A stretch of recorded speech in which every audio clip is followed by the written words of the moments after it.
우리 기도하심으로 우리 예배 시작하도록 하겠습니다.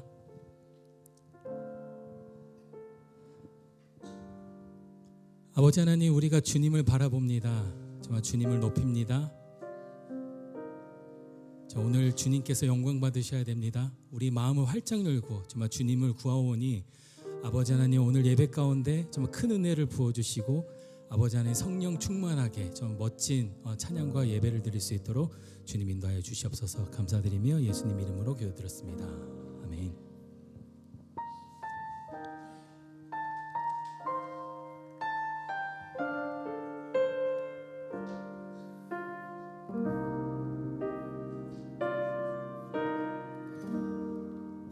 날이 저물어 갈 때, 날이 저물어 갈 때, 빈들에서 걸을 때, 그때가 하나님의 때.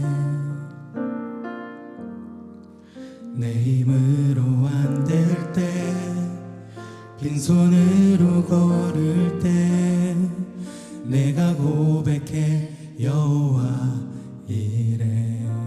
우리 다시 한번 날이 저물어 갈 때, 날이 저물어 갈 때, 빈들에서 걸을 때, 그때가 하나님의 때. 내 힘으로 안 될 때, 빈손으로 걸을 때, 내가 고백해 여호와 이래. 주가 일하시네, 주가 일하시네, 주가 일하시네. 주께 아끼지 않는 자에게 주가 일하시네, 주가 일하시네. 신뢰하며 걷는 자에게. 우리 가사를 생각하시면서 더 주님 앞으로 나아갑니다. 우리 모인 이곳에 주님 함께 계시네, 누리네 아버지 은혜. 적은 떡과 물고기 내 모든 걸 드릴 때, 모두 고백해 여호와 이래. 우리 옆 사람 보면서 고백할까요? 우리 모인 이곳에, 우리 모인 이곳에 주님 함께 계시네, 주님 함께 계시네, 누리네 아버지 은혜. 적은 떡과 물고기 내 모든 걸 드릴 때, 우리 모두 고백해 여호와 할렐루야. 주가 일하시네, 주가 일하시네. 주께 아끼지 않는 자에게 주가 일하시네. 우리 그 전능하신 주님이 나를 위해 일하시네. 신뢰하며 걷는 자에게 우리 다시 한번 고백할까요? 주가 일하시네, 주가 일하시네. 주께 아끼지 않는 자에게 주가 일하시네, 주가 일하시네. 신뢰하며 걷는 자에게. 우리 그 전능하신 주님을 바라보시면서 주가 일하시네, 주가 일하시네. 주께 아끼지 않는 자에게 주가 일하시네, 주가 일하시네. 신뢰하며 걷는 자에게.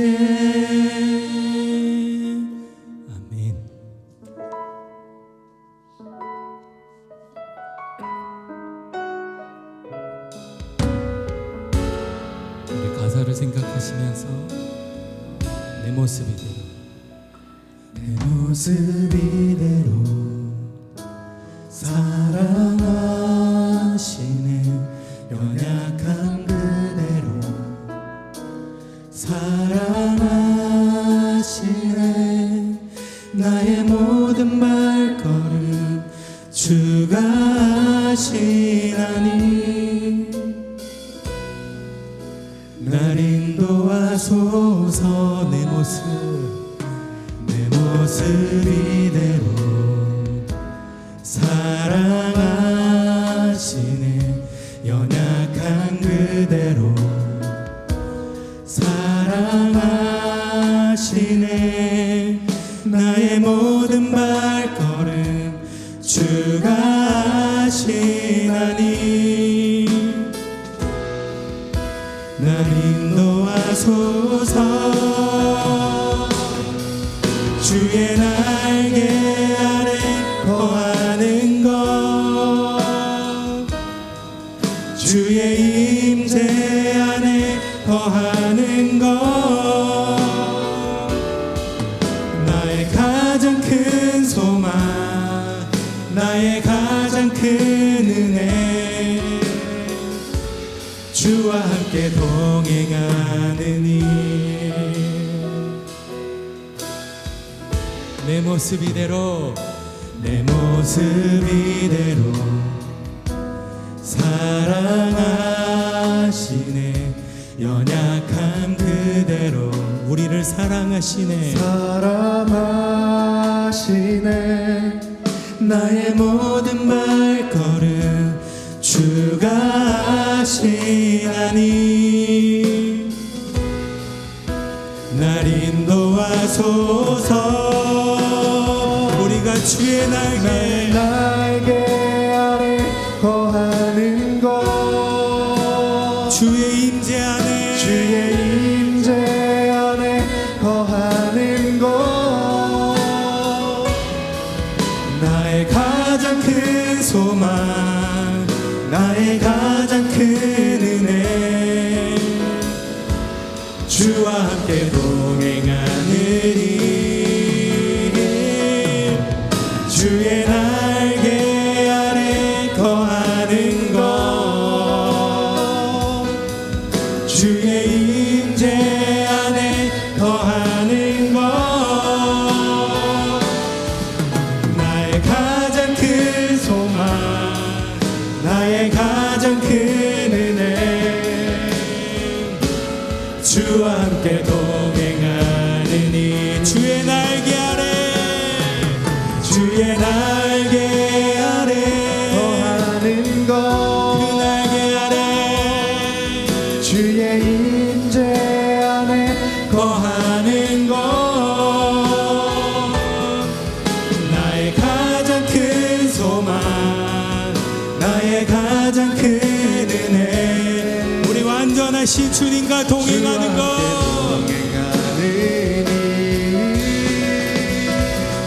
주의 날개 아래 거하는 것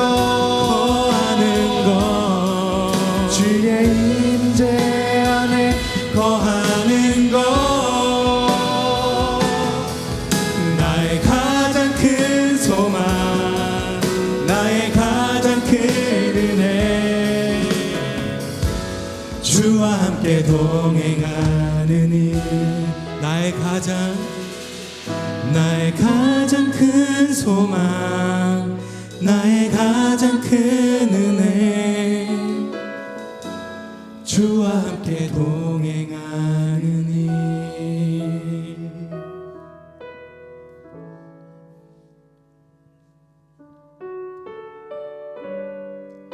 우리 그 주님의 완전하신 은혜를 우리 생각하시면서 일주일 동안 받으셨던 그 은혜와 감사를 주 앞에 드리기를 원합니다.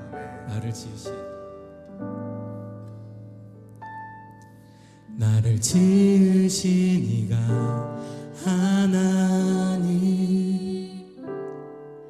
나를 부르신 이가 하나님 나를 보내신 이도 하나님 것은 다 하나님 은혜라. 나의 달려갈 길 다가도록 나의 마지막 홀 다하도록 나로 그 십자가 품게 하시니 나의 나 된 것은 다 하나님 은혜라. 한량없는 은혜 갚을 길 없는 은혜 내 삶을 애워싸는 우리 그 좋으신 주님의 은혜 하나님의 은혜 나 주저함 없이 그 땅을 밟음도 나를 붙드시는 우리 주님을 바라보시며 하나님의 은혜 나를 지으신 이가 하나님 아멘 나를 부르신 이가 하나님 나를 보내신 이도 하나님 나의 나 된 것은 다 하나님 은혜라. 나의 달려갈 길 다가도록 나의 마지막 호흡하도록 나의 마지막 호흡 다하도록 나로 그 십자가 품게 하시니 나의 나 된 것은 다 하나님 그 은혜를 우리가 찬양합니다. 한량없는 은혜 갚을 길 없는 은혜 내 삶을 애워싸네 우리 하나님 하나님의 은혜 나 주저함 없이 그 땅을 밟음도 나를 붙드시는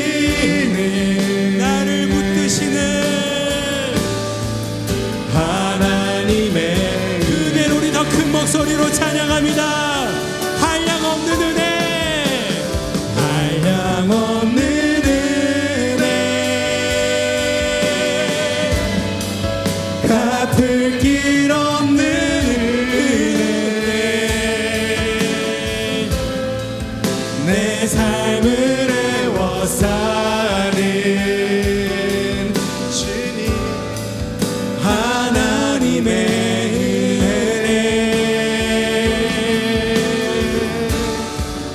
나 주저함 없이 우리가 믿음으로 이 땅을 밟음도 나를 붙드시는 하나님의 은혜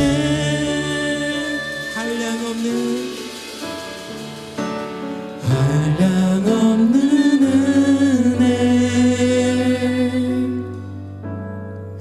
갚을 길 없는 은혜 주님 우리가 믿음으로 고백해요. 내 삶을 애워싸는 우리 그 좋으신 하나님의 은혜 하나님의 은혜 나 주저함 없이 그 땅을 밟음은 그 땅을 밟음도 나를 붙드시는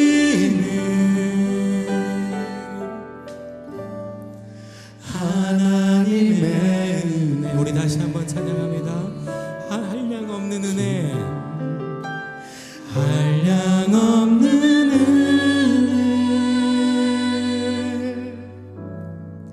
갚을 길 없는 은혜, 내 삶을 애워싸는 우리 그 좋으신 하나님의 은혜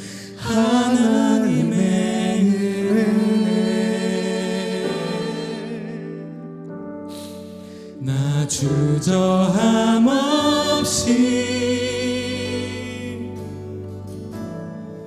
그 땅을 밟음도 나를 붙드시는 주님 하나님의 은혜. 그 은혜를 주신 우리 주님께 영광의 박수 올리시겠습니다. 할렐루야.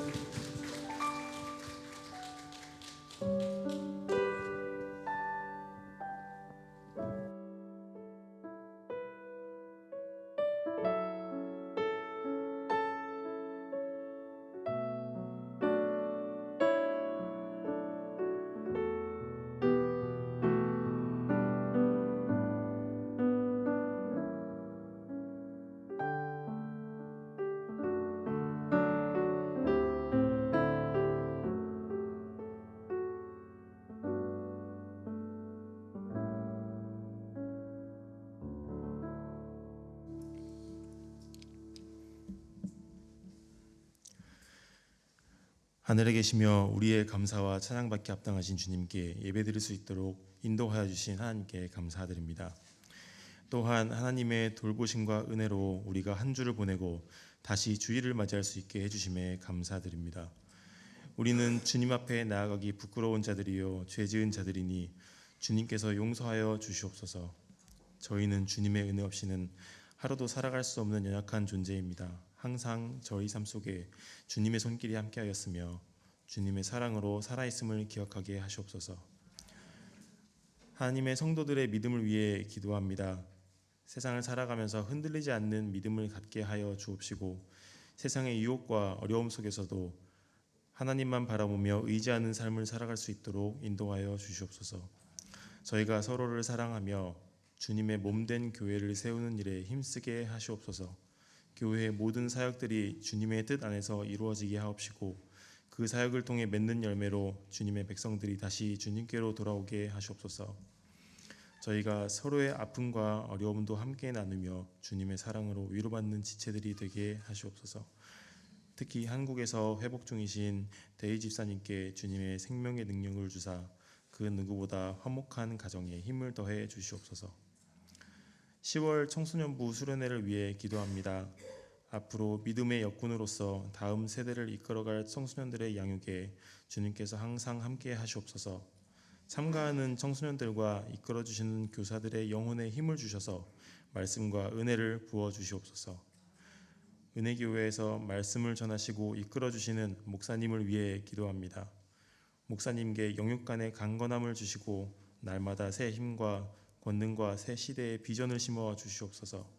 성도들을 더욱 깊이 사랑하시고 세심하게 돌보는 겸손의 리더십을 갖게 하시고 말씀으로 모든 성도의 영혼을 다시 수성케 하는 도구로 쓰임받게 하시옵소서. 저희 교회가 주님의 은혜와 사랑 속에서 성장하며 주님의 복음을 전파하는 사명을 충실히 감당하게 하옵소서. 모든 성도들이 하나 되어 주님의 일을 기쁨으로 감당하게 하시고 그를 통해 교회가 영적으로 더욱 풍성해지게 하옵소서. 하나님, 이 모든 기도를 주님께 올려드립니다. 저희를 강건하게 하시고 주님의 능력과 은혜로 채워주시옵소서. 오늘 드리는 이 예배가 온전히 주님을 기쁘시게 하는 자리가 되게 하시옵소서. 저희의 모든 삶을 주님께 드리며 예수님 이름으로 기도드립니다. 아멘.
성가대 귀한 찬양 감사합니다.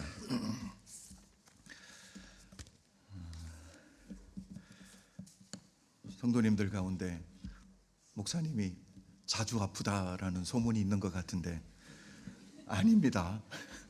가끔 아픈 거예요. 우리 오늘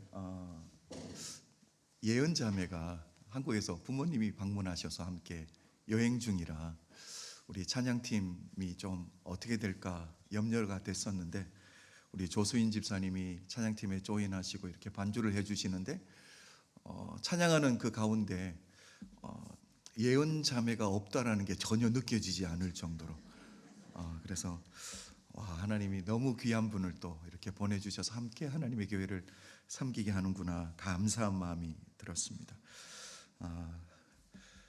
광고 몇 가지 나누고 우리 말씀 듣도록 하겠습니다. 우리 구역장 훈련 이번 주 돌아오는 토요일 우리 어저께 했었어야 되는데 제가 준비를 못해서 우리 돌아오는 토요일 새벽기도 후에 소예배실에서 우리 구역장님들 모이도록 하겠습니다. 그리고 이제 돌아오는 주일은 1대1 제자 양육 수료자들 우리 수료식이 있습니다. 또 세 분의 간증자들도 있으니까 우리 성도님들 어떤 분들이 1대1 제자 양육을 받으시고 수료하고 또 간증을 통해서 귀한 은혜 받고 또 도전 받고 나도 1대1 했으면 좋겠다라는 마음이 들 수 있으면 좋겠습니다. 우리 이제 청소년부 수련회가 2주 후로 다가왔습니다. 10월 9일부터 10일 목요일, 금요일, 토요일, 주일까지입니다. 그래서 주일 예배를 드리고 내려올 거예요. 그래서 오늘 청소년부 수련회를 위한 기도 모임에는 수련회를 보내는 모든 부모님은 다 참석해 주셔야 돼요. 그래서 어떤 분들이 주일 예배 일부 예배를 드리고 올라가서 우리 자녀들을 데리고 내려올지 이걸 좀 이야기를 해야 되니까 모든 부모님들이 다 가실 필요는 없잖아요, 그렇죠? 토요일 날 올라가서 하룻밤을 주무시고 내려오시는 부모님들이 계세요. 그 부모님들은 자기 자녀들 데리고 내려오면 되니까 우리 이렇게 한번 좀 이야기를 할 수 있으면 좋겠습니다. 우리 부모님들 오늘은 꼭 중보기도 모임에 참석해 주십시오. 이제 제가 짧게 기도하고 우리 말씀 듣도록 하겠습니다. 아버지 하나님 감사합니다. 이제 하나님의 사람들과 주의 말씀 앞에 섭니다. 오늘 주님 주시는 이 말씀이 우리 사랑하는 성도님들에게 생명되게 하여 주시옵소서. 감사드리며 예수 그리스도 이름으로 축복 기도드려 싸움나이다. 아멘. 아멘. 이제는 여름이 가고 가을이 오고 이제 겨울이 곧 오겠죠. 감기 시즌이 옵니다. 혹시 내가 몸이 좀 이상하다라고 하면 마스크를 꼭 착용해 주셔야 옆에 분들이 또 안심하고 계시니까 이 정도의 에티켓들은 지켜주시면 좋을 것 같습니다. 우리 오늘 말씀 다 함께 보겠습니다. 마가복음 10장입니다.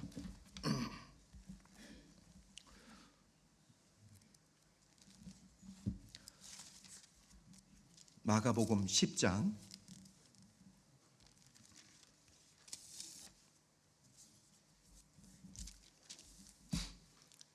17절부터 22절까지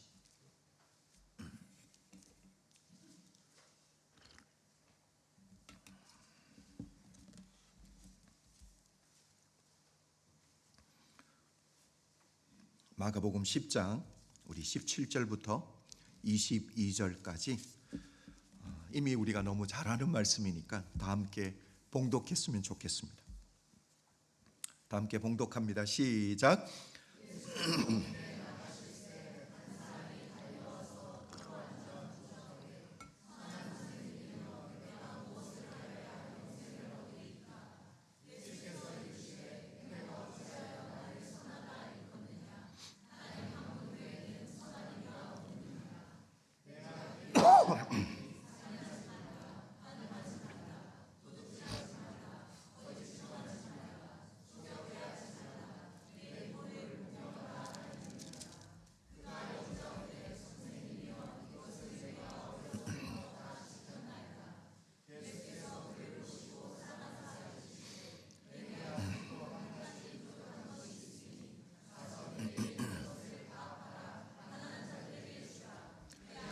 하늘에서 보화가 네게 있으리라.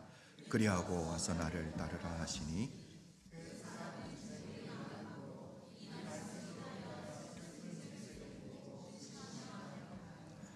아멘. 아멘. 예수님의 생명의 빛 비추는 인생이라는 제목으로 말씀 함께 나누도록 하겠습니다. 레오 톨스토이의 단편 소설로 1885년에 출판된 단편집에는 4개의 단편 소설이 수록되어 있습니다. 우리 슬라이드를 한번 볼까요? 우리 성도님들 잘 아시겠지만 첫 번째가 사람은 무엇으로 사는가 단편 소설입니다. 그리고 두 번째가 3가지 질문, 그리고 세 번째가 수라세 커피 하우스, 그리고 마지막 4번째가 인간에게는 얼마만큼의 땅이 필요한가입니다. 그 중에서도 마지막 이 4번째 단편 소설 인간에게는 얼마만큼의 땅이 필요한가, 제가 대학원을 다닐 때 이 에틱스 클래스, 윤리 클래스가 있었습니다.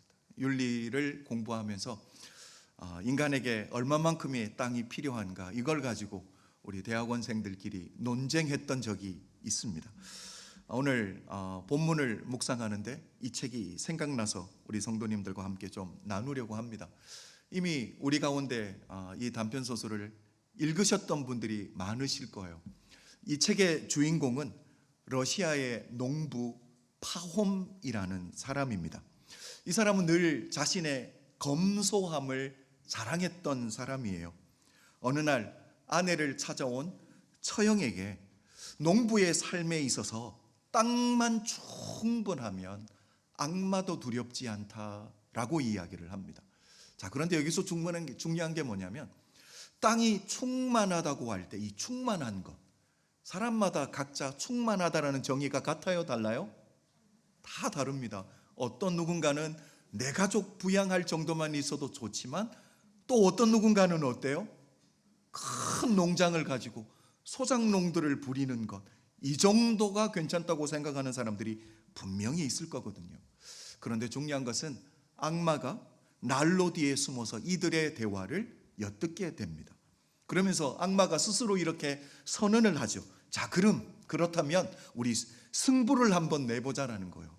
내가 너에게 땅을 듬뿍 줄 텐데 너는 이것 때문에 넘어지게 될 거야 라고 스스로 이렇게 악마가 선언을 하는 부분이 있습니다. 이후 파움은 늘 그래왔듯이 늘 근면하게 일을 하고 돈을 열심히 모아서 자기가 땅을 구입할 수 있는 만큼 땅을 구입하고 성공해 갑니다. 그런데 이 악마의 계략과 이간질이 늘 있었죠. 그리고 땅이 넓어지면 넓어질수록 이웃들과 어떻게 됩니까? 지속적인 갈등으로 골머리만 아픕니다. 이 와중에도 소유한 땅을 계속적으로 불려나가는데 그 마음 안에 만족이 없습니다. 자기가 처해 있는 그 처지가 좋아 보이지 않는 거예요. 그리고 소유한 땅이 그렇게 충만해 보이지 않더라라는 거예요. 그런데 어느 날 어떤 소식이 들려오냐면 넓은 땅을 거저나 다름없는 금액에 판다라는 바시키르라는 마을에서 온 유목민들의 소문을 듣게 됩니다. 그리고 그 마을을 찾아가게 되죠. 바스키르 유목민들의 거래 조건은 아주 간단합니다. 우리 성도님들 아시겠지만 뭐예요? 아침에 해가 떠서 해가 지기 전까지 하루 종일 걸었던 그 땅의 면적 1,000루블만 내면 그 땅의 면적을 다 얻을 수 있다라는 거예요. 그래서 제가 궁금해서 러시아 돈인 1,000루블은 어느 정도일까? 1885년도는 모르겠습니다. 그런데 오늘날 계산으로 보니까 US 달러로 약 12불에서 13불 정도 된대요. 그러니까 우리 유로로 하면 10유로 정도라고 생각하면 되겠죠? 10유로를 내고 해가 떠서 해가 질 때까지 내가 하루 종일 걸었던 그 땅의 면적을 다 준다라는 거예요. 유혹이 뭡니까? 작은 것을 투자하고 큰 것을 얻을 수 있다라는 유혹이 여기에 숨어 있다라는 거죠. 하지만 조건이 있습니다. 해가 지고 도착하면 어떻게 되는 거예요? 내가 이미 내었던 1,000루블도 다시 돌려받지 못합니다. 그리고 계약은 파기된다라는 거예요. 자, 이걸 승낙을 하고 1,000루블을 냅니다. 그리고 그 바시키르라는 마을에서 하룻밤을 자고 그 다음날 출발하려고 합니다. 그런데 이 파훔이라는 사람이 그날 저녁에 악몽을 꾼 것, 우리 성도님들 기억하실 것. 그날 하루 종일 열심히 자기 체력에 부하도록 너무 열심히 뛰었던 거예요. 결승전까지 들어오지면 어떻게 됩니까? 출발점으로 돌아오는데 어떻게 돼요? 너무 피곤해서 쓰러져서 죽는 꿈을 꾸게 됩니다. 그리고 자기 곁에서 막 이렇게 좋아서 웃고 있는 악마를 보게 됩니다. 어떻게 보면 이게 하나님이 주시는 사인이잖아요. 그렇죠?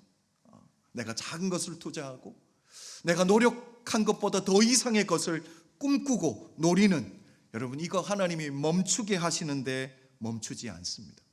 자, 여기서 주는 메시지가 뭐냐면 돌아설 수 있는 기회가 없었던 게 문제가 아니에요. 죄성을 가지고 있는 우리 인간은 어떻습니까? 늘 후에는 나중에 깨닫고 하게 된다는 거. 이튿날 아침이 됩니다. 찝찝한 꿈을 꿨어요. 그럼에도 불구하고 아침에 해가 뜨자마자 출발을 합니다. 그런데 걸으면 걸을수록 어떻습니까? 점점 자기 앞에 펼쳐지는 땅은요, 옥토의 땅이 펼쳐지는 거예요. 어떻게 하면 조금 더 얻을 수 있을까 욕심을 부리다가 이제는 어떤 염려가 생겼냐면 해지기 전까지, 출발점까지 돌아갈 수 있을까라는 염려가 생기게 된 거예요. 그러니까 출발점으로 달려갑니다. 거추장스러운 신발, 우도 다 벗어 던집니다. 해가 지기 전에 정확하게 출발점으로 돌아오게 됩니다. 그런데 하루 종일 지나치게 몸을 혹사한 나머지 꿈과 똑같이 됩니다. 쓰러지고 피를 토하고 죽게 됩니다. 여러분, 이 해가 지기 전에 출발점에 돌아왔을 때, 그러니까 죽기 바로 전에 이 바스키르의 마을의 촌장은 네가 이제 땅을 얻게 되었다라고 축하해 주었는데 이제 쓰러져서 죽게 된 거예요. 그리고 파움의 이 하인이 뭘 합니까? 죽은 주인을 묻기 위해서 땅을 파는 거예요. 그리고 마지막 이 문장으로 이 단편 소설은 끝나게 됩니다. 농부가 차지할 수 있었던 땅은 그가 묻힌 3아르신. 이 아르신을 또 계산해 보니까 2m 정도예요. 여러분, 그렇잖아요. 우리가 어떤 인생을 살았던 결국 죽고 나면 모든 사람은 내 시신이 묻힐 2m의 크기만큼만 필요하다라는 이야기입니다. 그러면서 제가 어떤 이 성경 구절이 떠올랐냐면 야고보서 1장 15절 말씀입니다. 욕심이 잉태한즉 죄를 낳고 죄가 장성한즉 사망을 낳느니라. 여러분, 우리 성도님들 잘 아시는 그리스 신화가 있을 거예요. 미다스의 황금의 손. 우리 성도님들 혹시 마이다스라고 기억하고 있는 분들도 계실 거예요. 이 미다스라는 왕은 이 욕심이 많은 왕이에요. 그렇게 많은 재산이 있는데도 불구하고 더 많은 것을 꿈꾸는 왕이었습니다. 그래서 이 술의 신인 디오니소스에게 한 가지를 부탁합니다. 내가 손대는 모든 것들이 황금으로 변할 수 있도록 해달라는 거예요. 디오니소스가 좋은 생각이 아니다라고 다시 한번 생각하라고 권면해 주는데도 불구하고 이것을 무시하고 소원을 결국 빌어서 황금손을 얻게 됩니다. 여러분, 미다스 왕이 가장 먼저 뭘 할까요? 자기 왕궁에 있는 모든 조각물을 터치합니다. 황금 조각물로 다 바꿔버립니다. 이제는 집에 돌아옵니다. 집안에 있는 모든 가구들을 터치합니다. 황금으로 바꿔버립니다. 그러다 예기치 못한 문제가 생깁니다. 목이 말라서 물을 마시기 위해서 물잔을 들었는데 어떻게 돼요?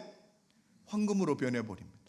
배고픈데 음식을 먹을 수 없습니다. 목이 마른데 물을 마실 수 없습니다. 그런데 무슨 일이 생기냐면 자신을 향해 달려오는 사랑스러운 딸이 있습니다.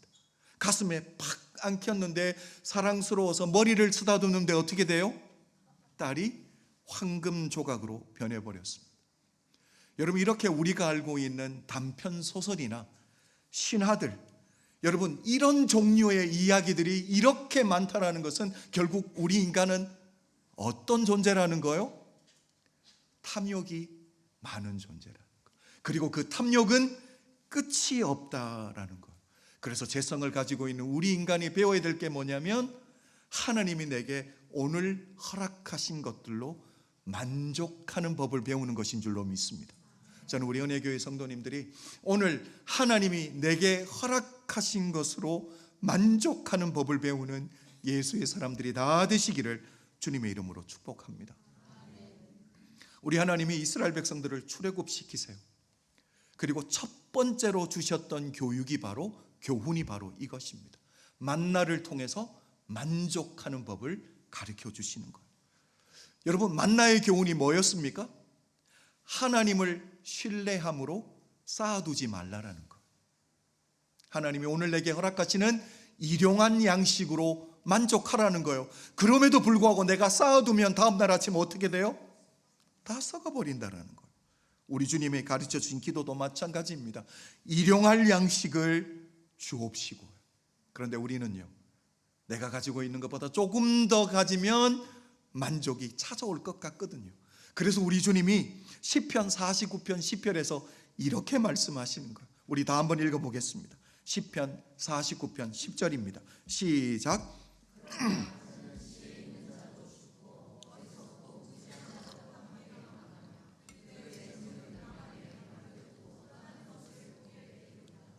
결국 지혜 있는 자도 어리석은 자도 무지한 자도 다 죽는다라는 거예요. 그런데 어느 누구도 죽으면서 자신의 재산을 가져갈 수 있다 없다?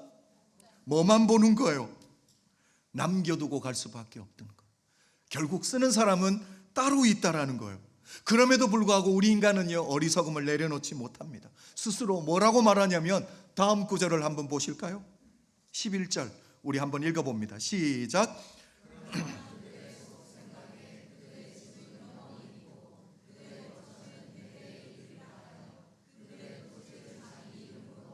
아멘.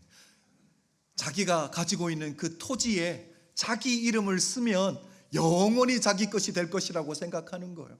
여러분, 제가 사역을 아무리 잘해서 우리 앞에 있는 스트릿을 문성은 목사님 스트라세로 바꾼다고 해도 이게 내 것이 되겠습니까? 아니라는 거예요. 그런데 공동 번역을 보면 얼마나 가슴 떨리게 번역을 해놨는지 몰라요. 그들이 땅에다가 제 이름 매겼더라도 그들의 영원한 집 언제나 머물 곳은 무덤뿐이다. 이게 공동 번역에서 번역해 놓은 성경 말씀이에요. 그렇잖아요. 앞에서도 말씀드렸지만 우리가 어떤 인생을 살아도 내가 얻을 수 있는 땅은 결국 얼마만큼이에요? 내 시신이 묻히게 되는 2m만큼이면 충분하다라는 거예요. 앞에서 소개시켜드렸던 이 톨스토이의 단편소설 일간에게는 얼마나 많은 땅이 필요한가라는 그 글과 이 문맥이 흐름이 비슷하다라는 생각이 드셨을 거예요. 사랑하는 성도 여러분, 우리가 기억해야 될 것이 무엇이냐면 만족이라는 것은 많이 가진다고 조금 더 가진다라고 만족이 오는 게 아니에요. 미국에 아주 큰 부자가 있었습니다. 어떤 기자가 질문을 하죠. 얼마를 더 가지면 만족이 찾아오겠습니까? 뭐라고 그래요? Just $1 more. 1불만 더 벌겠다라는 거예요. 이 정도 하면 충분할 것 같은데 1불 더 있으면 만족이 찾아올 것 같다라는 거죠. 사랑하는 성도 여러분, 우리가 그리스도 안에서 만족하는 법을 배우시기를 주님의 이름으로 축복합니다.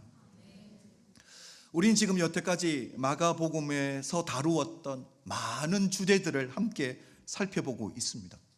9장에서는 어떤 주제였습니까?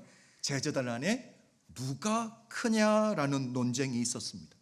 두 번째는요, 제자들이 주님께 우리를 따르지 않는 자들이 주님의 이름으로 귀신을 쫓아내는 것을 보고 우리가 금지시켰습니다. 그러니까 내 편, 네 편 나누는 제자들이었어요. 그리고 세 번째 10장으로 넘어오면 앞부분에서 우리가 어떤 부분을 보았냐면 이혼 논쟁이었습니다. 여러분, 어떻게 보면 주제는 다양한데 이 다른 주제들을 하나로 관통하는 게 있어요. 이 모든 스토리 중에 큰 자와 작은 자를 구별하고 있다라는 거예요. 여러분, 제자들 가운데 논쟁의 핵심 포인트가 뭐예요? 누가 크냐라는 거예요. 누가 큰지를 논쟁을 하고 있다라는 거예요. 이럴 때 주님이 어린아이를 중간에 세우시죠. 여러분, 여기서 말하는 어린아이는 그냥 어린아이가 아니에요. 그 시대의 그 문화 속에서 인정받지 못하는 사람의 대표되는 인물이에요. 그래서 우리 주님이 어린아이 같이 되지 않으면 하나님의 나라를 얻지 못한다라고 이야기를 하죠. 우리 주님이 결국은 큰 자는, 하나님 나라에서 큰 자는 어떤 자라는 거예요? 그 시대에 가장 작은 자를, 가장 연약한 사람을 섬기는 사람이 하나님 나라에서 큰 자야라는 레슨을 주셨습니다. 그리고 두 번째, 우리를 따르지 않는 자들이 주님의 이름으로 귀신을 쫓아내는 걸 보고 금지했습니다. 내 편, 네 편 나눴습니다. 여러분, 누가 큰 자입니까? 내 편은 큰 자라는 거예요. 그리고 마지막 세 번째, 이혼 논쟁에서 큰 자는 누구입니까? 빵을 굽다가 태웠다라는 이유로 구박받고 아내를 쫓아낼 수 있는 모든 권리를 가지고 있는 남자가 큰 자입니다. 여자는요, 모세의 권면으로 이혼 증서라도 받아서 나가면 감사한 처지에 있는 여자들이 작은 자입니다. 여러분, 이렇게 누가 크냐의 논쟁을 통해 우리가 경험하는 하나님은 어떤 하나님입니까? 그 시대, 그 사회, 그 문화 속에서 어느 누구도 인정하지 않는 그 연약한 자들을 하나님은 품으신다라는 거예요. 하나님은 그들의 보호자가 된다라는 거예요. 이게 하나님이 우리에게 주시는 포인트입니다. 그리고 우리는 오늘 본문으로 오는데, 오늘 본문 역시 결국은 누가 크냐의 이야기입니다. 자, 이 생각을 가지고 오늘 본문을 보셔야 되는데, 자, 오늘 본문 주인공을 한번 먼저 보겠습니다. 17절 우리 다 함께 볼게요. 제가 한번 읽습니다. 예수께서 길에 나가실새. 여러분, 마가복음의 특징이 있어요. 예수님이 제자들에게 질문하고 제자들 안에 질문이 생기고, 이 많은 것들이 어떤 제한된 공간, 집안이나 회당 안이나 다락방 안이 아니었어요. 계속 길가에서 이런 일들이 벌어지고 있다는 거예요. 오늘 본문도 마찬가지입니다. 길에 나가실새 한 사람이 달려와서 꿇어앉아 묻다오되, 선한 선생님이여, 내가 무엇을 하여야 영생을 얻으리이까? 자, 오늘 본문에서는 주인공을 한 사람이라고 소개하는데, 우리는 이 한 사람을 어떻게 기억해요? 부자 청년이라고 기억을 해요. 왜 그럴까요? 요한복음을 뺀 공간복음에서는 오늘 이야기를 다 나누고 있는데, 먼저 마태복음 19장 20절을 보면 이렇게 소개합니다. 다 한번 읽어볼게요. 시작.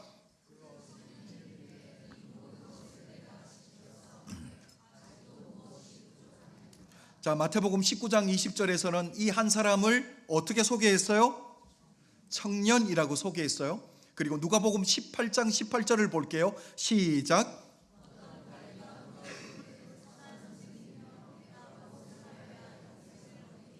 자, 영어 성경을 보면 a certain ruler라고 말하고 있습니다. 그러니까 그 사회에서, 그 문화 속에서 영향력이 있는 정치인이었다라고 이야기를 하고 있는 거죠.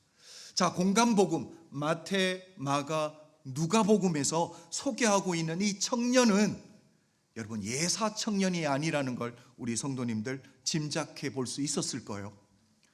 자, 혹시 우리 장로님, 권사님들 요즘 신조어이기도 한데 교회 오빠라는 단어를 들어보셨습니까? 교회 오빠? 그냥 교회 다니는 오빠라는 뜻도 있지만 긍정적인 이미지를 가지고 있는 반듯하고 성실하며 예의 바른 남자를 지칭할 때 사용하는 신조어예요. 그게 교회 오빠예요. 자, 그렇다면 그 관점에서 오늘 본문의 주인공 부자 청년을 보면 뭐라고 부를 수 있어요? 그 당시는 교회가 없었잖아요. 어떻게 불러야 돼요? 회당 오빠. 예. 갖출 것 다 갖추었습니다. 부족함이 없습니다. 부자예요. 젊습니다. 정치적으로 영향력이 있는 사람이에요. 그런데 이런 청년이 주님 앞에 찾아와 무릎을 꿇고 무언가에 대해 질문을 합니다. 17절에 뭐라고 말했어요? 내가 무엇을 하여야 영생을 얻으리까? 여러분, 이런 청년이에요. 이런 청년이 주님 앞에 와서 어떤 질문을 한다면 어떤 질문을 해야 정상입니까? 예수님, 이 시대의 젊은이들을 어떻게 하면 미래지향적으로 인도할 수 있을까요? 이 시대가 기대하는 청년상은 어떤 것입니까? 이런 질문을 해야 되는데 모든 것을 갖추고 있는 이 청년이 주님 앞에 뭘 물어봐요? 어떻게 하면 영생을 얻을 수 있습니까? 여러분 앞에서도 말씀드렸지만 이 마가복음의 특징은 많은 이야기들이 어디에서 이루어지고 있다고요? 길가에서 이루어지고 있습니다. 8장으로 한번 돌아보면 예수님께서 길에서 제자들에게 질문해요. 사람들이 나를 누구라고 하느냐? 그렇다면 너희들은 나를 누구라고 하느냐? 자, 이 질문을 회당 안에서 묻지 않습니다. 다락방 안에서 묻지 않아요. 집 안에서 묻지 않아요. 길가에서 물었어요. 여러분, 길이 상징하는 건 무엇입니까? 질문이 생기는 곳이. 여러분, 우리가 인생을 살다 보면 양자택일의 길에 섭니다. 그럴 때 우리는 뭐예요? 고민하고 생각하게 됩니다.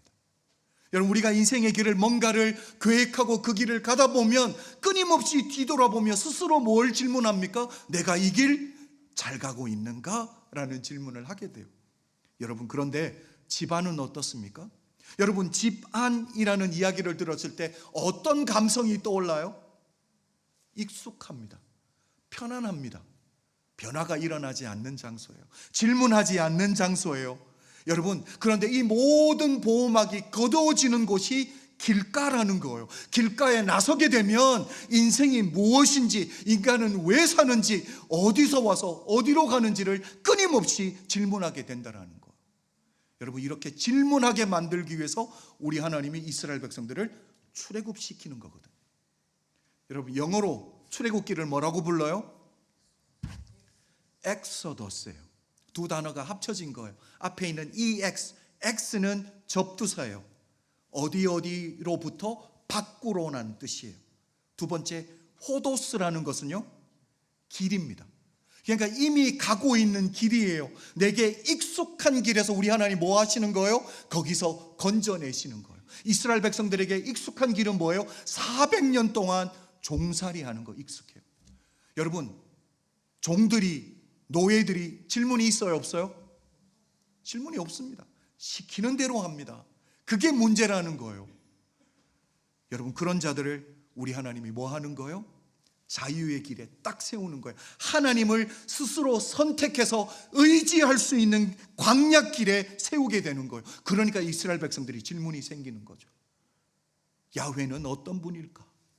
야훼가 어떤 계획을 가지고 우리를 출애굽시켰을까? 질문이 생기니까 우리 하나님이 시내산에서 답을 주시는 것 아닙니까? 사랑하는 성도 여러분, 내가 익숙한 그 길에서 돌아설 때 질문이 생깁니다.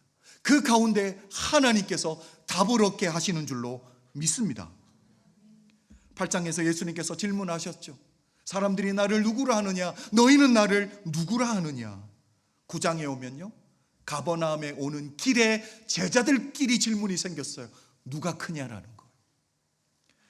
여러분, 예수님께서 이제 두 번째 주님의 죽음에 대한 이야기를 하세요.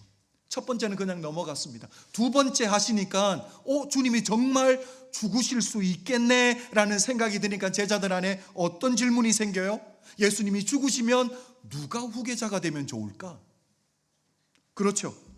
예수님이 죽으시면 이 신앙 공동체를 누가 이끌면 좋을까라는 질문이 생겼어요.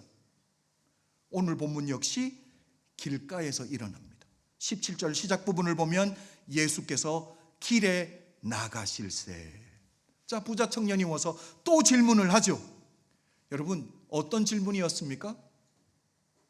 여러분, 이 청년이 주님 앞에 와서 당신의 제자들 가운데 나보다 백그라운드가 화려한 사람이 있습니까? 나보다 교육률이 높은 사람이 있습니까? 누가 큰지에 대한 질문이 아니었어요. 이 청년의 질문은 선한 선생님이여, 어떻게 하면 내가 영생을 얻을 수 있습니까? 라는 질문이에요. 여러분, 만약에 제가 예수님이었다면 지금 예수님의 제자들을 보면 누가 큰지 논쟁하는 자들이었어요. 이들에 비하면 이 청년은 어떻습니까? 환경적으로도 모든 조건을 갖추었는데 영생에 관심을 가지고 있습니다. 저는 칭찬할 것 같거든요. 여러분, 모든 걸 다 갖추고도 영생에 관심을 가지는 이 청년을 공개적으로 칭찬할 것 같은데 우리 주님의 대답을 한번 볼까요? 18절입니다. 우리 다 한번 읽어볼게요. 시작.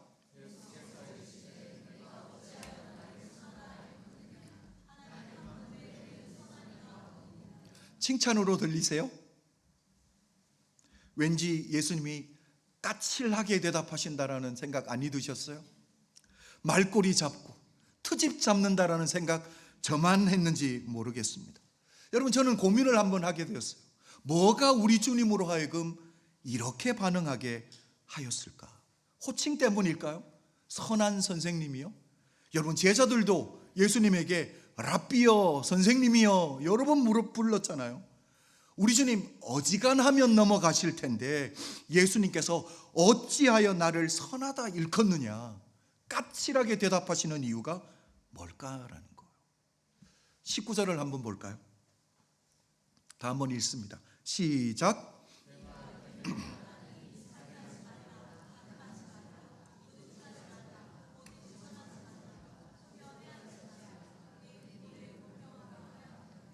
자, 우리 주님이 이렇게 말씀하세요. 이랬을 때 부자 청년의 대답 20절도 함께 읽겠습니다. 시작.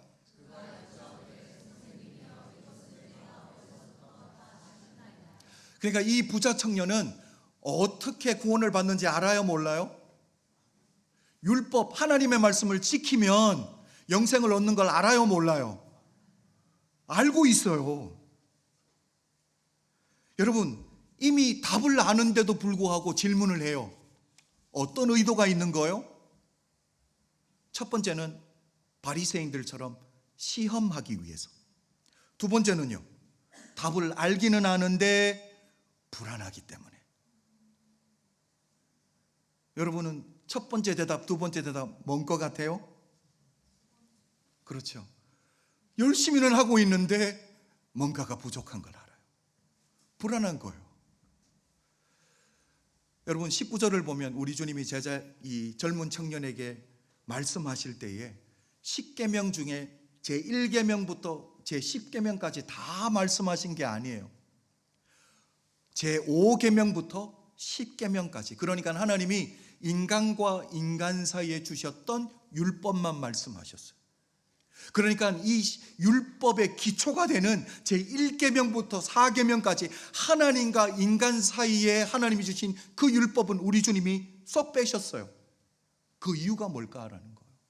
왜 우리 주님이 1계명부터 4계명은 빼고 인간과 인간 사이에 필요한 율법인 5계명부터 말씀하셨을까라는 거예요. 부모님 공경하고, 이웃을 향해 거짓 증언하지 말고, 도둑질하지 말고, 간음하지 말고, 거짓말해서 빼앗지 말고, 살인하지 말라. 여러분, 이 5가지는 예수 안 믿어도 양심적인 사람, 도덕적인 사람도 지키며 사는 사람들이 많다라는 거예요. 여러분, 이렇게 양심적인 사람, 도덕적인 사람, 예수 안 믿어도 지키고 살려고 애쓰는 이 부분을 예수 믿는 사람들이 나는 이거 지켰으니까 나는 신앙생활 잘하고 있어, 이렇게 생각하지 말라가 주님의 포인트예요. 그러니까 하나님과의 관계, 파운데이션 없이 내 인간의 노력으로 하는 그 모든 것들은 소용이 있다 없다? 소용없다라는 거예요. 20절, 이것은 내가 어렸을 때부터 다 지켰나이다. 그러니까 이 청년 안에는 뭐가 있는 거예요?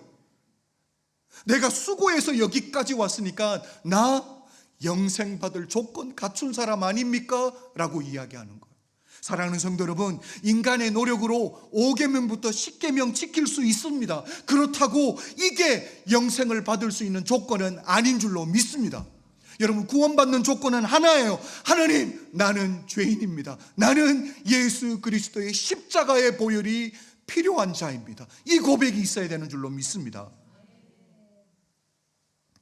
여러분, 이 질문을 했다라는 것은 뭔가가 불안하기 때문이었어요. 뭐가 불안했습니까? 22절입니다. 시작.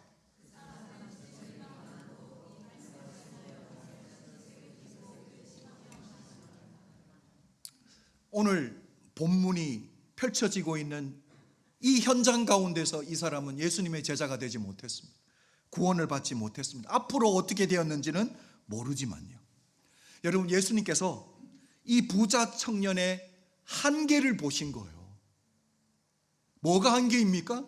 영생에 대한 관심은 있지만 영생을 받을 수 있게 주님이 주시는 말씀을 받았을 때 순종할 의지가 없다라는 걸 주님은 이미 아셨던 거예요. 그러니까 까칠하게 대답하실 수밖에 없죠. 여러분, 이 부자 청년은 어떤 사람입니까?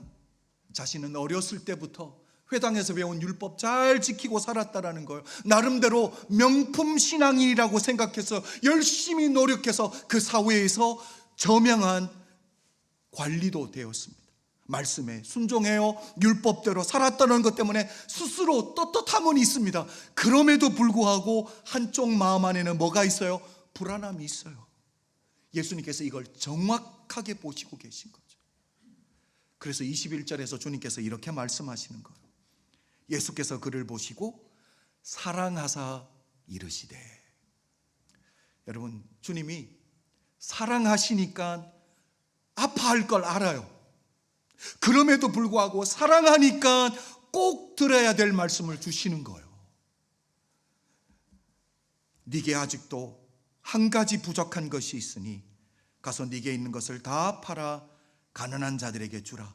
그리하면 하늘에서 보화가 네게 있으리라. 그리고 와서 나를 따르라 하시니. 여러분, 여기서 우리 주님의 말씀의 포인트는 뭐냐면 재산 다 팔아서 교회 갖다 주라가 아니에요. 여기서 포인트가 뭐냐면 우리 주님은 구별시키고 싶은 거예요. 하늘에 보화가 있고 땅에 보화가 있다라는 거예요. 마태복음 6장을 보면 우리 주님이 하늘의 보화를 쌓으래요. 그런데 땅의 보화를 쌓으면 그 결과가 뭐라고요? 19절을 한번 읽어보겠습니다. 시작.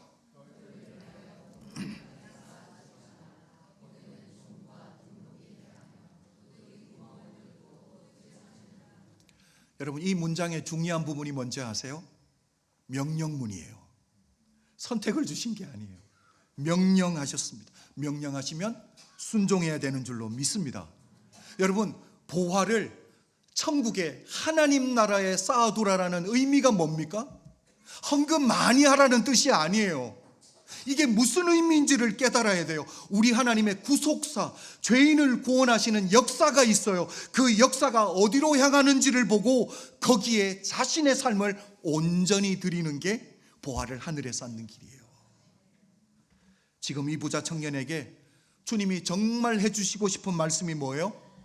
네게 있는 그 많은 재물 때문에 그 재산이 걸림돌이 되어서 하나님을 나라를 향해서 네가 뛰어드는 모험을 못하게 한다라는 거. 예수님께서 하나님 나라를 전하는 일에 함께 동참하자고 부른 사람들이 있습니다. 하나님의 그 구속사에 삶을 드리자고 불렀던 사람이 있어요. 아무 고민 없이 순전한 마음으로 뛰어든 사람들이 있습니다. 지금 부족하지만 예수님의 곁을 지키고 있는 제자들입니다. 그 부르심에 순종하면 주님 안에서 변화되는 기회가 있다라는 거예요. 그래서 예수님이 안타까워 하시는 거예요. 너도 이렇게 했어야 되는데 라는 거예요. 이 청년은 재물이 많은 거로 슬픈 기색을 띠고 근심하며 갔대요. 그러니까 재물의 유혹에 사로잡혀서 하나님의 나라가 내 인생 가운데 임했는데 뭘 못해요? 온전히 뛰어들지를 못해요. 고민하고 있는 거예요. 사랑하는 성도 여러분, 하나님 나라는 all in 하는 것인 줄로 믿습니다. 이건 인간적인 제 표현이고요. 성경적인 표현은 뭘까요? 먼저 그의 나라와 의의를 구하는 것인 줄로 믿습니다. 여러분, 이 청년에게 있어서 가장 큰 오류는 뭘까요? 가장 큰 오류. 여러분, 이 청년이 지금 누리고 있는 좋은 이미지가 있습니다. 회당 오빠라는 이미지. 그러니까 모범적인 신앙생활을 할 수 있었던 배경이 뭔지를 볼 수 있어야 돼요. 이 청년이 이렇게 열심히 살아왔던 배경이 뭐예요? 하나님과의 깊은 깊은 관계 속에서 나온 거예요? 하나님을 향한 뜨거운 열정 때문이에요? 아니에요. 인간적인 노력이었어요. 그걸 주님이 정확하게 보신 거죠. 그래서 주님이 이 부자 청년에게 정말 가르쳐 주고 싶었던 것 하나예요. 거듭남이 없는데, 내가 죄인인 것을 하나님 앞에서 인정하지도 않는데, 내가 누리고 있는 이 고상하고 품격 있는 종교인의 이미지, 이제 여기에다가 영생까지 얻겠다고 하는 것은, 이건 주님이 볼 때 욕심이라는 거예요. 그러니까 이 청년의 욕심이 뭐예요? 내가 삶에서 살아왔던 이 모든 삶의 패턴, 내가 여태까지 걸어왔던 그 길에서 나는 돌아서지는 않겠습니다. 내가 오고 있던 나의 옛 사람이 살아왔던 그 삶의 패턴대로 살아가지만 나는 영생 하나 정도 더 얻고 싶습니다. 신앙의 포인트는 거듭남인 줄로 믿습니다. 내가 그리스도와 함께 죽고 그리스도와 함께 다시 태어나 그리스도와 함께 사는 것이 신앙의 목적인 줄로 믿습니다. 여러분, 오늘 본문에서 큰 자는 누구예요? 부자 청년입니다. 그림 하나 보여드릴게요. 빈센트 반 고흐의 그림입니다. 우리 성도님들, 제가 그림을 자주 보여드려서 아시겠지만, 빈센트 반 고흐는 목회자의 아들로 태어나서 성장했습니다. 그러면서 꿈이 목회자가 되는 게 꿈이었어요. 그래서 벨기에와 이 네덜란드 사이에 있는 탄광촌에서 전도사님으로 오랫동안 섬겼습니다. 그러면서 그 탄광촌에서 사람들을 섬기면서 받았던 그 감동으로 이 작품을 완성하게 되는데, 빈센트 반 고흐가 개인적으로 자기 작품 중에 가장 사랑했던 작품이래요. 감자 먹는 사람들이라는 제목이에요. 혹시 잘 보이시는지 모르겠는데, 광부들의 거친 손, 이게 바로 정직함이다라고 표현하고 싶었던 거예요. 그리고 우리 성도님들 잘 아시지만 고흐의 동생 테오가 있습니다. 테오에게 편지를 계속 보냈잖아요. 그 편지에도 보면 뭐라고 나와 있냐면, 이 작품을 그리면서 자신이 가장 공들였던 부분이 바로 이 광부들의 손이었다라고 설명을 합니다. 노동자의 손이에요. 정직한 손이에요. 노동한 만큼 더 욕심부리지 않고 사는 그 정직한 삶을 추구하는 걸 작품에서 그려내고 싶었던 거예요. 여러분, 이 작품을 보면 참 어둡지 않습니까? 이 어두운 방을 밝히는 불이 여러 개예요? 단 한 개예요? 단 한 개입니다. 화려하지 않습니다. 여러분, 하루 종일 힘들게 노동하고 와서 일용할 양식인 삶은 감자와 따뜻한 티로 만족하는 삶이에요. 여러분, 표정들을 보면 행복해 보여요? 안 행복해 보여요? 그건 모르겠지만 노동에 찌들어 있다라는 걸 보실 거예요. 여러분, 그리고 손을 자세히 보면 관절들이 나무 껍데기 같습니다. 울퉁불퉁합니다. 그런데 빈센트 반 고흐가 정말 보여주고 싶었던 부분이 뭐냐면 이분이에요. 서로 지쳐서 대화도 나누지 못하는데 감자를 들어서 옆에 분에게 권하고 있어요. 부자들의 풍성한 만찬은 아니지만 가난한 자들이 정직한 노동 끝에 하나님이 내게 허락한 일용할 양식을 그것으로 만족하고 함께 나눌 수 있는 그 공동체, 여기는 이미 하나님 나라가 임했습니다. 이걸 이야기하고 싶은 거예요. 누가복음 12장을 보면 어리석은 부자 이야기가 있습니다. 누가복음 12장 16절을 보면 밭에 소출이 많았대요. 그랬을 때 이 어리석은 부자가 어떤 생각을 하냐면 17절과 18절입니다. 우리 다 한번 읽어볼게요. 시작.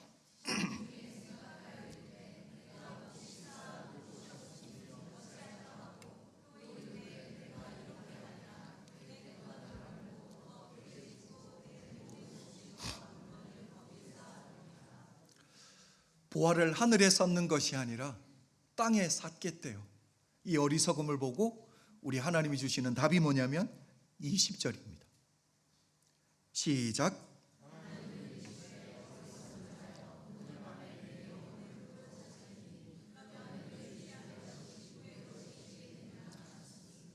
여러분, 이 말씀을 읽으면 가장 먼저 떠오르는 한 단어가 뭐예요?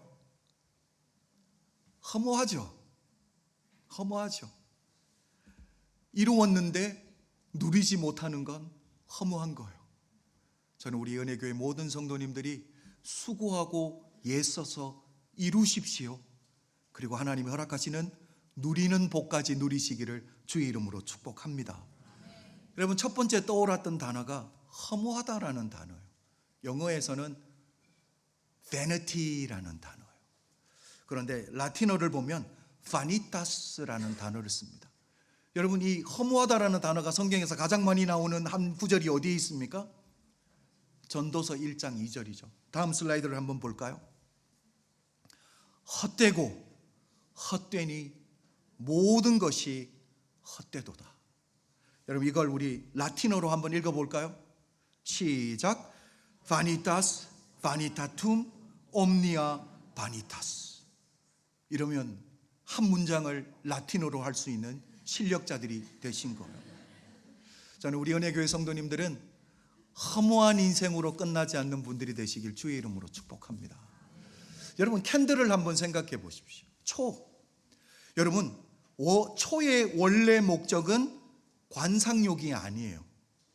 자기는 태워지는 존재예요. 그러면서 자기가 태워지면서 뭘 하는 거예요? 빛을 발해요. 열기를 발해요. 요즘 초들은 또 어때요? 향기도 발해요. 우리가 이 세상에 태어나는 그 순간 하나님은 우리 인생의 초에 불을 켜시는 거예요.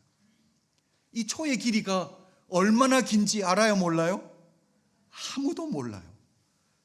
여러분, 중요한 건 뭐냐면 이미 타고 있다라는 사실. 하나님이 내게 주신 이 생명의 촛불이 타고는 있는데 우리 스스로에게 물어봐야 될 질문이 뭐냐라는 거예요. 나는 복음의 빛을 바라고 있는가라는 거예요. 나는 따뜻한 십자가의 열기를 내고 있는가라는 거예요. 내 삶을 통해 예수 그리스도의 향기가 품어져 나오고 있는가라는 거예요. 이 세 가지가 되면 우리 성도님들 만족할 수 있을 줄로 믿습니다. 여러분, 내 삶이 태워지고 내 삶이 사라지면서 복음의 빛을 발하고 따뜻한 십자가의 열기를 내고 예수의 향기를 품어내는 하나님의 사람들이 다 되시기를 주님의 이름으로 축복합니다. 기도드리겠습니다. 사랑해 주님, 감사합니다. 오늘도 믿음의 사람들과 주님 앞에 설 수 있는 은총 허락해 주신 것 감사합니다.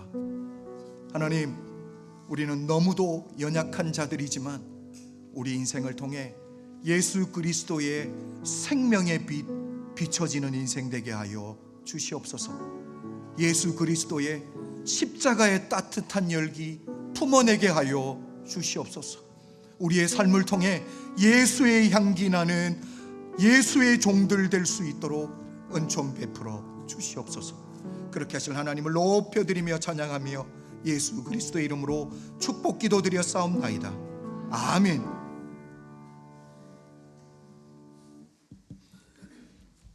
우리 찬송가 288장 하나님 앞에 다 올려드리겠습니다.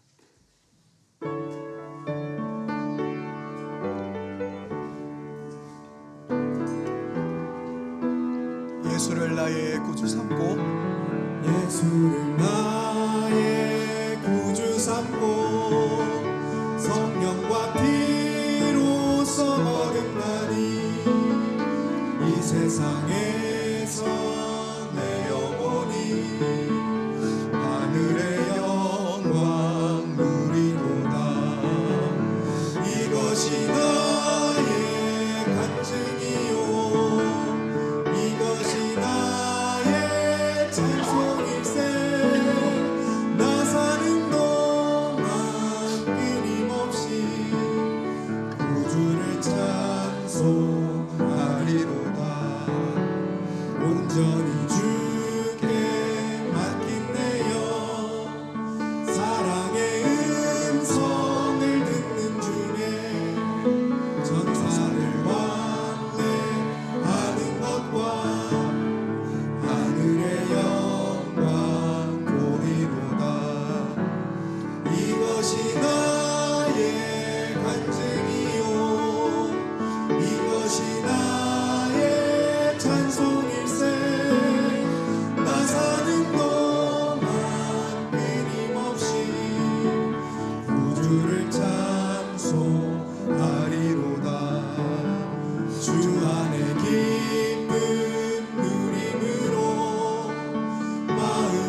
사랑해 주님 감사합니다.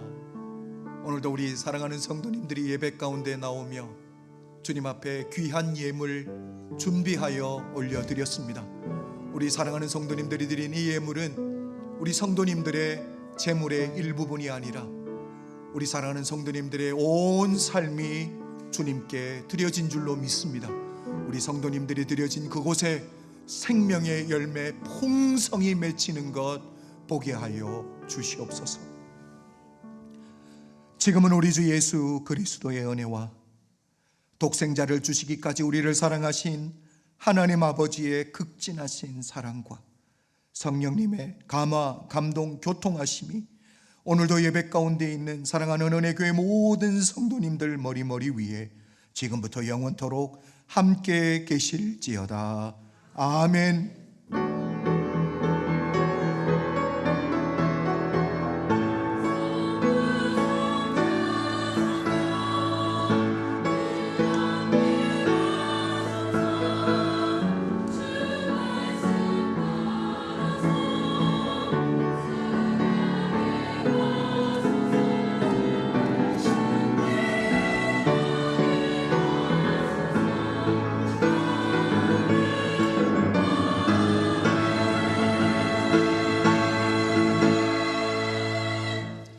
우리 하나님께